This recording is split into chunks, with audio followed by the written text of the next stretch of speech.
So today we're debunking personal finance myths, and these are common statements that some people will say and believe about money. You've probably heard a few of these. You might have even believed some of these in the past. So today we're going to look at a few and then talk about why they are not necessarily true. But before getting into my list, if you are new here, welcome. I create videos on personal finance. So if you like videos like this, do me a favor and hit the subscribe button below. And also comment and let us know some misconceptions you had about money. So the first item on our list is that carrying a credit card balance will improve your credit score.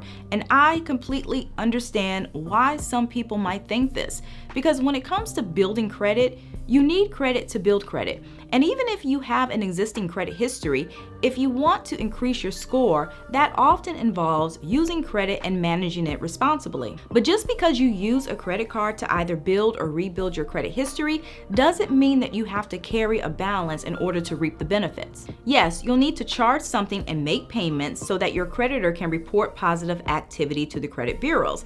But what some people don't realize is that your creditor, they're going to report this information anyway, whether you pay your balance in full or you carry it from month to month. Some people associate using credit with having a balance, but the two are completely different. And the truth is, carrying a balance on your credit card could potentially hurt your score, especially if you keep a high balance or you max out the card. So while it's okay to use your credit cards and keep your accounts active, you also want to pay off your balance in full every single month, which is really a win-win for you because on one hand, you're able to boost your credit score, but you're also able to avoid interest. So the second myth is that a stay-at-home parent does not need life insurance. And again, I understand why some people might think this, because if one parent isn't contributing to the household income, it might seem unnecessary to get a policy for them, especially if the other parent will continue to work and care for the family. But what a lot of people fail to realize is that life insurance isn't only there to replace a working person's income.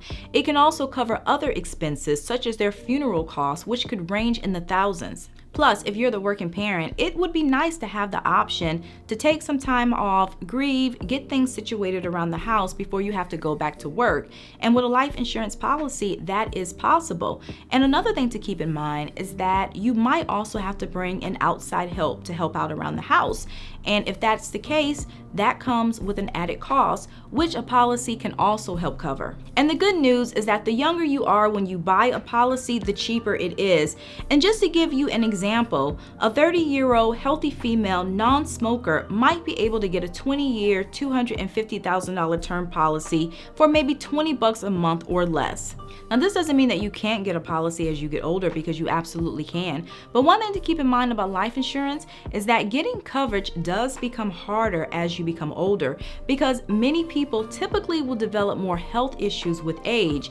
And depending on your health at the time when you apply, the insurance company will either charge you a much higher premium or they might even reject your application. So another myth is that credit scores only matter when you are borrowing something. Now, there are some people who don't like to finance anything. They feel that credit is completely unnecessary and they don't use it, and that's perfectly fine. But I do think it's so important for people to realize that credit doesn't only come into play when you're trying to get a loan.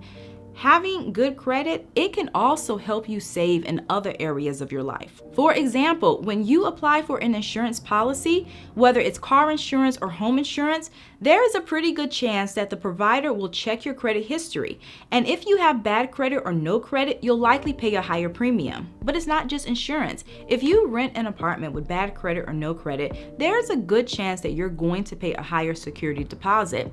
And then once you move in and you try to set up your utility services, many companies will also require a deposit from you. And if down the road you decide to finance something, maybe buy a house or buy a car, the fact that you don't have a good credit history means that you're going to pay a higher interest rate, which means you're going to end up paying more for the item in the long run. The next myth is that all debt is bad. Now, whether there is a such thing as good debt or bad debt is really a topic of debate, and some people feel that there's no such thing as good debt. So it doesn't matter if it's a student loan or a mortgage.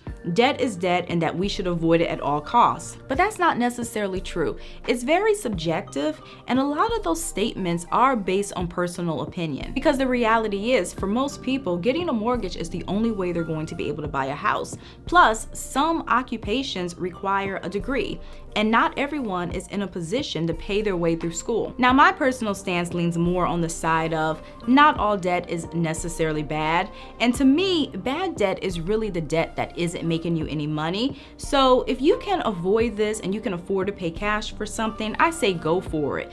But if you do get into something that's quote unquote bad debt, I say just come up with a plan, make sure you're able to pay it off as soon as possible. Now, I'm not saying that too much debt can't turn into bad debt, so it is important that you manage it responsibly. In addition, just because something might be considered good debt doesn't always mean that it's a smart investment, so you have to count the cost either way. So another myth is that you need a lot of money to start investing. Like a lot of young people, when I was younger, for some reason, and I don't even know why, I had this idea in my mind that I needed thousands of dollars to start investing.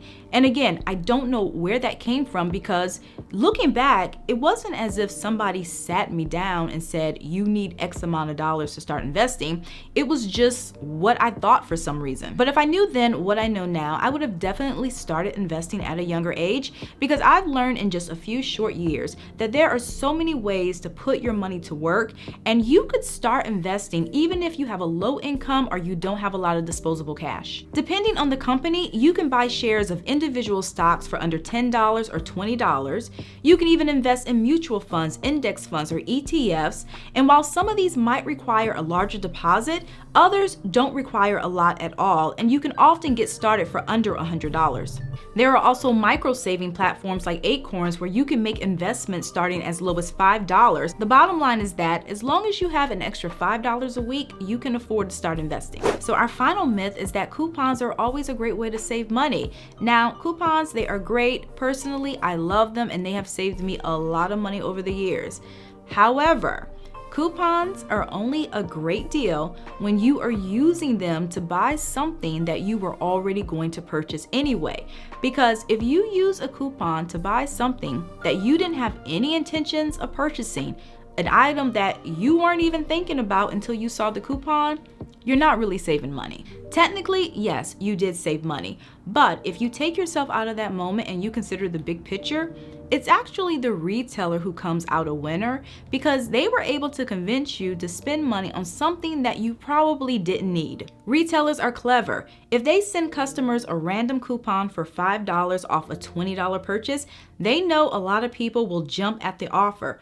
But keep in mind, they're not losing $5. They're actually gaining $15 because they're getting money from you.